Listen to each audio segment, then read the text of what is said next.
కాకినాడ జిల్లాలో deputy CM Pawan Kalyan mania అంబరాన్ని తాకింది. ఉస్తాద్ భగత్ సింగ్ విడుదల సందర్భంగా కాకినాడ నగరం జనసందడితో కిక్కిరిసిపోయింది.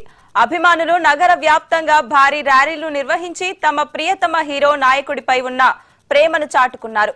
థియేటర్ల వద్ద భారీ కటౌట్లు ఏర్పాటు చేసి బాణసంచా కాలుస్తూ పండుగ వాతావరణాన్ని తలపించారు. జన సైనికులు అభిమానులు కలిసి కేక్ కట్ చేసి ఉస్తాద్ విజయాన్ని ఘనంగా జరుపుకున్నారు.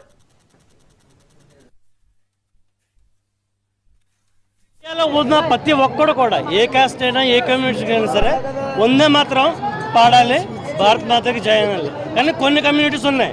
మనం రీసెంట్గా చూసాం, ఇక్కడ తెలంగాణ అసెంబ్లీలో చూడండి, 80 వాళ్ళు వెళ్ళిపోయారు. దేనికి అలాగా ఉండాలి కదా, తినేది ఎక్కడ, ఉండేది ఎక్కడ, సచ్చేది ఎక్కడ కదా. జై పాలస్తీన్ అంటారు, పాకిస్తాన్ అంటారు. ఎందుకు? ఈ రోహింగ్యాలు బట్టే మ్యాక్సిమం హైదరాబాద్లో నుండి మనకి వెస్ట్ బెంగాల్లో కూడా ఉంది. ఈ కాన్సెప్ట్ బాగా చూపించారు, చాలా బాగుంది. దేశభక్తి సూపర్ అన్న. ముందుగా ఉగాది లాంటి ఉస్తాద్ భగత్ సింగ్ సినిమా ఇచ్చినందుకు హరీష్ శంకర్ గారికి, అలాగే మైత్రి మూవీస్కి థ్యాంక్ యూ. ఉగాది లాంటి అన్ని రుచులతో కలిసి సినిమా ఈరోజు మాకు అందించారు. సినిమా చాలా బాగుంది. 1 మ్యాన్ షో. కేవలం 45 రోజులు షూటింగ్ చేస్తేనే ఎంత అవుట్పుట్ ఇచ్చారంటే, కేవలం ఒక 90-100 రోజులు సినిమా కేటాయిస్తే ఇంకా మంచిగా ఇస్తారు. అటు రాజకీయంగా ప్రజలకు, అలాగే తన నమ్ముకుని నిలబడిన అభిమానులకు మంచి కంబ్యాక్ ఇచ్చారు. అలాగే మంచి వినోదం లాంటి మంచి తెలుగుంటి పుట్ట భోజనం లాంటి భోజనాన్ని ప్రేక్షకులందరికీ కళ్యాణ్ గారు అందించారు.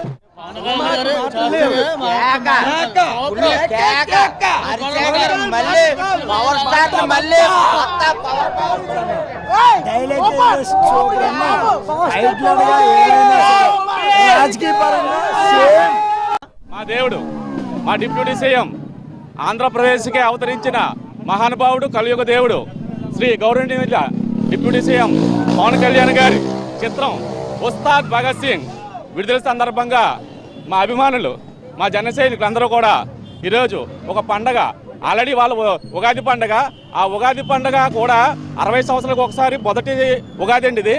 60 సంవత్సరాల తర్వాత మళ్ళీ రిపీట్ అయ్యి ఇవాళ వస్తుంది. అలాగే మా పవన్ కళ్యాణ్ గారు కూడా మళ్ళీ కంబ్యాక్ ఇస్తున్నారు.